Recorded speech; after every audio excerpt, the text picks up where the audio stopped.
We are rejoined by head coach Philip Montgomery, University of Tulsa football in the eye of the hurricane. And coach, as you get ready for this time period, which is still, obviously a little unnerving because you don't know what's going to happen. What are the most important things from your seniors, from your veteran leaders that you're looking for? Yeah, we talked about this with all of our guys, and that senior leadership is going to be even more important right now. And right with everything that's going on, you're kind of staying connected a little bit within your positional group, right? You're having meetings multiple times a week from an academic standpoint and others.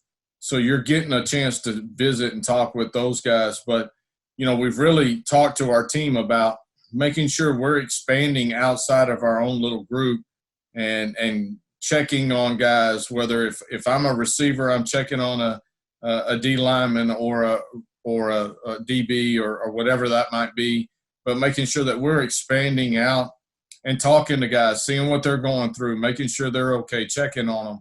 Hey, this is what I found that works out for me from a workout standpoint that's been very effective in sharing those thoughts and ideas together. And so we've got to continue to keep stressing that part of it, whether it's a senior and or just one of the leaders on our football team.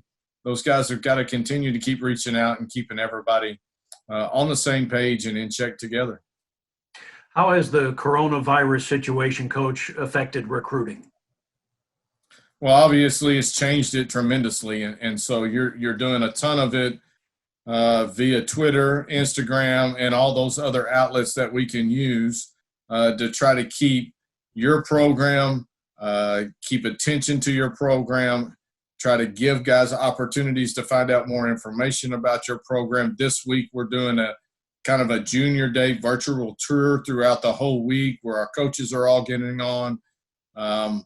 Really, Diane and Sam and Brody have done a tremendous job of kind of laying this out and then kind of putting it all together. And so, again, looking for unique ways that we can stay in front of guys, get their attention, get them on the phone, and start building that relationship with them. As you start looking at how it's going to affect it, well, you're not being able to go out this spring to see them doing their spring practices. Whether we get to have camps or not, who knows? So there's going to be a lot more done off of just straight video, talking with coaches, and your relationships with them have got to help carry you through that. And so right now we're doing a ton of that and trying to manage that because early signing period is going to be right around the corner. They're not going to stop just because you're not ready. You got to be prepared. Coach, your spring ball was cut short. I think it was 4 practices. What did you accomplish?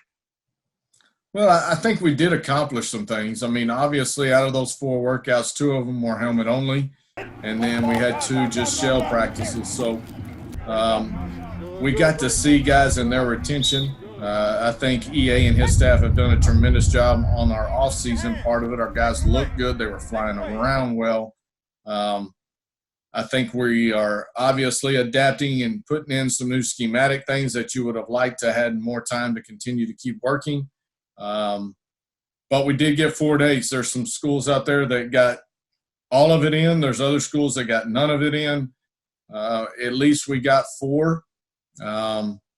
I was proud, again, of the retention. I thought we had some really good battles going on as we continue to start evaluating and moving guys around and making sure that we got the right 11 guys on the field in the right positions and then giving them opportunities to go make plays. Coach, your offensive line obviously is one of the engines that gets things going offensively, and you have a new offensive line coach in Zach Hansen. Tell us about him. Yeah, I think he's a very intelligent young guy. I think he's very technical with what he's doing. I think he's really going to communicate well with our guys, have shown that since he's been here. I thought spring ball was going to be really important from that standpoint for us up front. And again, at least we got a couple of days with Zach with them in those type of environments. But I think he's very eager. I think he's hungry. I think he's going to be a great evaluator and recruiter. But more importantly, I think his relationship with our players, I thought he fit in extremely well. and I think he's going to do a great job for us.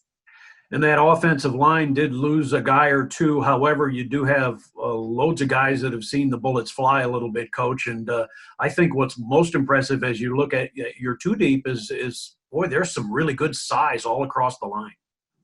Yeah, we've done a good job of recruiting there. I think we've got some good young talent, some guys that are coming on. We do have a lot of guys that got experience last year. You know how young we were up front, especially to start the season. But we're bringing a ton of those guys back.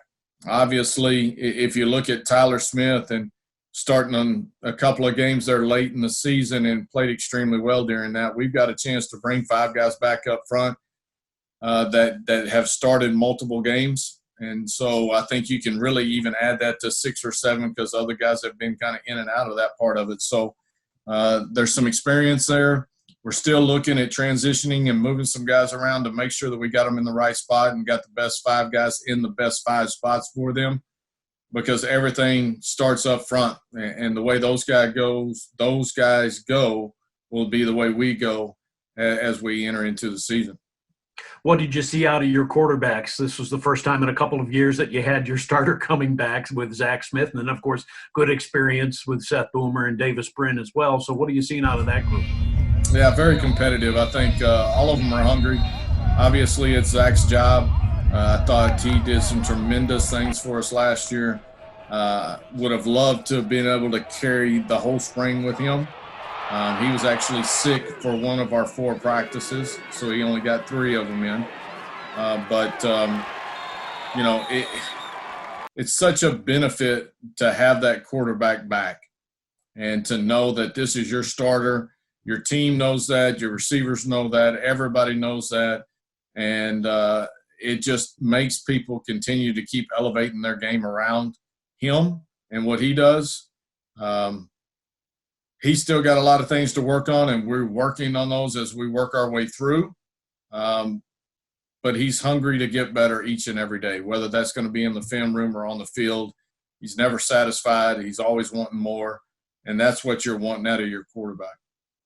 Running back wise, Coach, you have that experience coming back. Shamari Brooks, 1,000-yard rusher, and Corey Taylor, TK Wilkerson. But I was really impressed in your practices with those other guys that are starting to bolster the ranks in that position. Yeah, I mean, Shamari and Corey have been doing it really well for the last several years. And you know what you're going to get out of those guys. You saw TK really take some steps, I thought, last year and made some tremendous runs. We used him a lot more.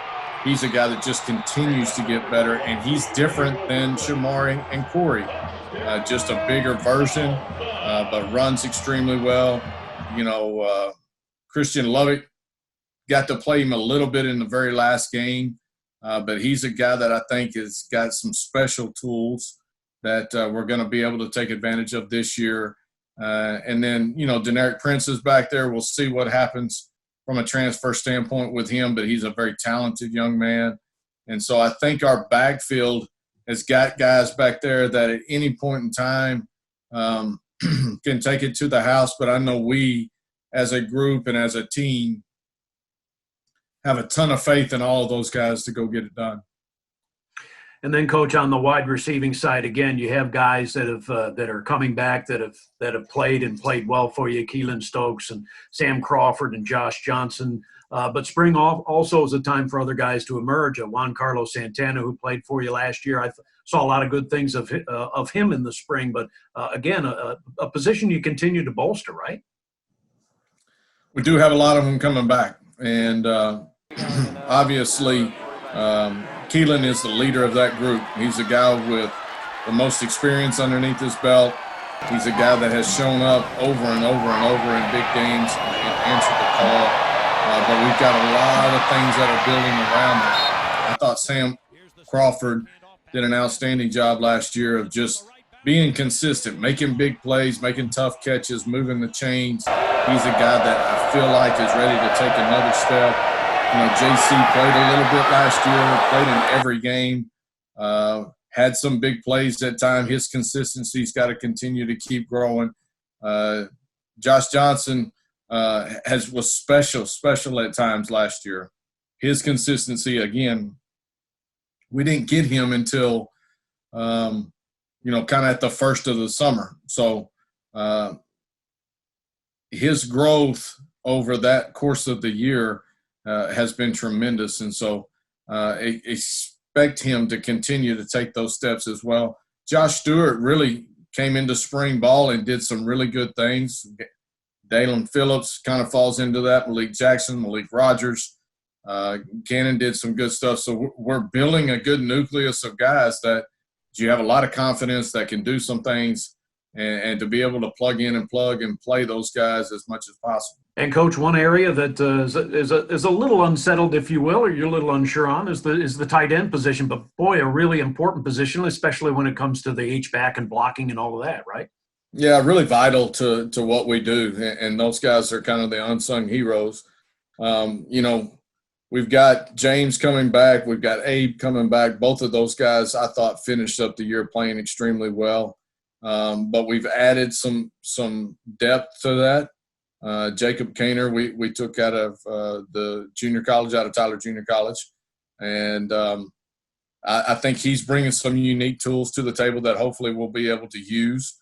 As you look at, and we're talking about guys that are already on campus. Grayson Boomer is here with us now.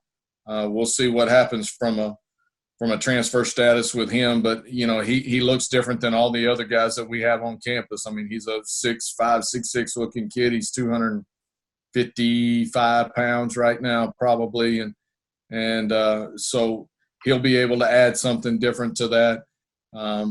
We want to continue to keep growing that position within our offense, and as guys come in with different abilities and talents, to be able to kind of use that throughout. We got in a lot more two tight end type sets at times last year, which was good for us with all these odd front teams that we're seeing, and being able to make those guys really load back up in there and play defense. So it's a position that we're excited about, that is continue to grow, but we've still got a lot of learning and growing to do in that spot.